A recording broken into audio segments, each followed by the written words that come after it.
Hello, in this video, we're going to talk about the top 9 mistakes women make when leaving a toxic relationship. Number 3 is going to be kind of surprising. You're going to be like, what does that have to do with anything? But don't worry, I'm going to explain it all when we come to it.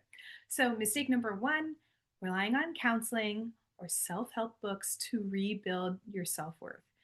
I get it. Therapy and self help books are like the first stop that women make whenever they're healing from their toxic relationship. And it's a thing that everybody says you should be doing, and it can feel productive. You can get some insights, and hey, there are some women that it has helped. But here's the truth: you cannot talk your way into self worth. And just reading "you're a badass" doesn't make you actually believe it. I've worked with some women who have spent 10 years in therapy, and the bookshelves are full of the most popular self help titles, and they're still feeling stuck. They're still questioning their worth. They're still triggered by the same patterns and still struggling to cope with a high conflict ex.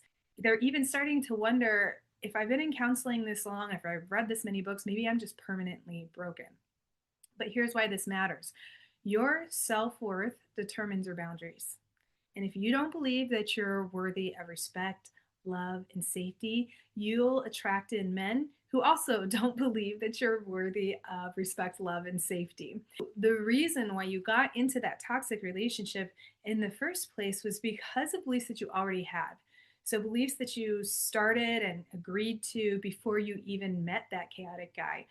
Now, in my own healing, I realized I just couldn't talk myself into loving me, and I needed to go deeper. I needed to go into the subconscious where those beliefs were actually held. And once I did that work, things started changing really, really quickly, because healing is not about reading more, it's not about going to more therapy sessions, it's about reprogramming your nervous system from the inside out. Okay, number 2. This is a big one. Thinking feminism will save you from toxic relationships. Don't just click off, hear me out. Yes, I'm grateful that I could buy a house without having to have my brother co-sign, and that is a result of feminism. I'm grateful that I can open a bank account on my own, and that is a result of feminism.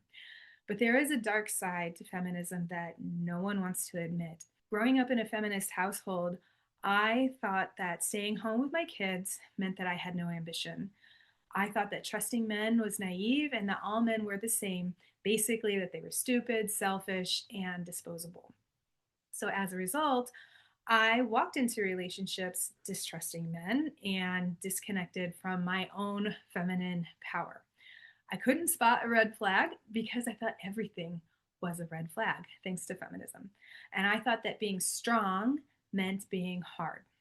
What it actually made me was burned out, edgy, bitter, overwhelmed. I spent a lot of time focused on how dangerous men and terrible men were. And I was really, really judgmental about an entire group of people that have grown up with a completely different experience than what I grew up with. I really thought that I understood what they thought because I thought it was the same as what I thought, because feminism had told me that we're all the same. Now that I've let go of those feminist ideals, I actually feel safer in relationship. I know what I bring to the table. I don't take it personally when a man isn't a good match for me, or when he acts like a fool. I don't waste time trying to fix, to teach, or to prove anything to men. And that has made dating and just basic interacting with men way lighter, way more peaceful, and way more fun. So, feminism had told me that I could find my power by acting like a man, by competing with men, by doing things like a man. And it gave me rights, which I'm very grateful for, but it didn't give me peace. So, I found real power when I learned to embody what it means to be a woman. Mistake number 3 is blaming yourself for the relationship failing. Now, let's be real. When things don't turn out the way that you hoped, it's totally normal. It's actually even healthy to look at everything that happened in your part and say, hey, what did I bring to the table? But when you start to spiral into, why didn't I see the red flags? Or what if I had just walked away then? And it's like on a loop, that's not healing. That's self-blame. Yes, I know you made some mistakes. We've all made mistakes, but you're not here to stay in this loop of toxic overthinking forever. I used to replay those conversations too, and I used to obsess over what really happened and why didn't I see this or why didn't I leave then? But I started to realize that what was actually going on was that those experiences and my ex actually held what I now call my healing codes. Every memory that was haunting me was actually my body saying, hey, look here, there's a lesson. There's a lesson you haven't found yet. And once I found the belief that kept me stuck in each of those memories and healed it, the memory lost its sting and I could finally let go. I accepted my flaws. I became more grounded. I started seeing that what happened was in many ways for the best. And I started to loving myself. I started loving myself more deeply than I ever had before. Okay, mistake number 4, this is the one you got to hear me out to understand it fully, is not taking a bath at least once a week. This has nothing to do with hygiene. We're talking about real self-care here. And I don't mean like cute Instagram photo worthy bubble baths or some kind of cliche. I'm going to use Laura Doyle's definition of self-care, and she outlines 3 criteria. Number 1, it leaves you feeling good afterwards. Number 2, it feels good while you're doing it. And number 3, no one else can do it for you. So, in other words, doing chores like the dishes is not self-care, no matter how much you love a clean kitchen. A weekly bath checks all the boxes, at least for me. It's simple, it's low cost, it's no prep, and it allows you to soak in moments of peaceful silence. I started a weekly bath ritual about 10 years ago, and I have not gone back ever since. Now, regular self care like this is how you train your nervous system to come back down from high alert, and not just when chaos hits, but even before it hits. And then that way, when your nervous system is starting at a lower point, a more calm point, when your ex gets all high conflicty, you don't spiral. You don't match his energy. You don't argue with him. You don't text back immediately. You just sink deeper into your own clarity and your own peace. Now, if baths aren't your vibe, you can find your version, just something simple, something enjoyable, something that doesn't have a lot of barriers to you doing it weekly that you can make a non negotiable every week. Because building your nervous system resilience isn't a luxury, it's going to become your superpower when you start to do this. Okay, number 5, thinking there's something that you can do to stop him from attacking. Let me say this loud and clear. He loves it when you take the blame for his chaos. And while you were in that relationship, you probably got really familiar with phrases like, you made me act this way. If you hadn't said this, I wouldn't have blah, blah, blah, blah, blah. So he was, in a sense, constantly setting you up to lose, to be wrong, to be the villain, and to walk on eggshells to prevent his next outburst, to make sure he was happy. And now that you're out, he's not going to change that behavior. So if another woman swapped places with you, he'd be doing the same thing to her. Why? Because his behavior has everything to do with the pain and the patterns that he hasn't dealt with. And it has nothing to do with you. That pain, those patterns, they took hold long before you ever showed up. You just happened to be in the line of fire, unfortunately.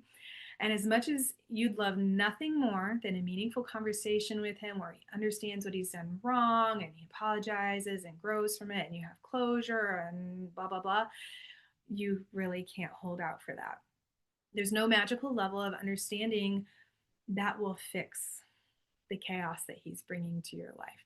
There's no version of yourself that will ever be good enough to avoid his manipulation attempts. You have to stop trying to decode the crazy and you have to start protecting your peace. So when I finally shifted the subconscious belief that I was somehow responsible for the way my ex acted and what he did and didn't do in our relationship, I actually unlocked a new level of freedom that allowed me to find my own closure and to move on. And from that freedom comes compassion, not necessarily for him, although there may be a little bit, but for yourself first and foremost. So, in case you're wondering who the heck I am, my name is Maura Eliza. I'm a traditional naturopath and a mind body therapist. And after leaving a 20-year relationship, I learned about how trauma was imprinting on my body and how to decode the chronic symptoms that it causes. So, through nervous system work and deep emotional healing, I built the kind of relationship with myself that I didn't even know was possible when I first left that relationship. And now I help women like you do the same. So, moving on to number 6, this mistake is not tapping into a higher power. Don't worry, I'm not about to get religious on you. I'm not about to start quoting scripture or anything like that. That's not me. But let's be real, if there was ever a time to call in some divine intervention, it's now when you're leaving a toxic relationship and you're healing from a toxic relationship. So here's a little pro tip. Don't call on the universe. I get it. Some people don't like to use the word God, but keep in mind if there are tricky, bad people in our world, then there are tricky, bad spirits and entities that would love to help you, but don't have the best intentions. So I encourage you to be specific about who you're getting help from. I don't really care what name you use. Like I said, I'm comfortable with using the word God. There was a time when I wasn't. And so other words that you can use would be love, divine source, spirit of peace, spirit of love, spirit of joy. You get the idea. But you need support that's bigger than you right now. And in my experience, it really does changes things. It really changes things in a way that I can tell right away. So if I'm about to have a tough conversation, or I'm going to write in my journal, or even read a likely toxic text, I take 3 seconds to invite in the spirit and thank the spirit of peace. And within a few minutes, I can actually feel it in my body. I feel a shift, a relaxing, and an opening. So then there's less rush, there's less stress, there's more clarity, and I actually get insights that I would never have thought of before. But you do not have to take my word for it. You can just try it for yourself. Mistake number 7, not realizing the relationship was affecting my health. Listen, coping with a toxic relationship is not just emotional, it's physical. Your body has a language. In a sense, it keeps the score. And your symptoms are its way of waving a flag saying, here, start healing here. When I learned about German New Medicine, which is also called Germanic Health Knowledge, everything changed. Dr. Halmer discovered physical symptoms are messages, not malfunctions. Your body is trying to talk to you, not betray you. It's not confused. It's not bored. It's not broken. And once I understood this, I was able to trace my 10-year gluten intolerance all the way back to a specific argument that I had with my ex.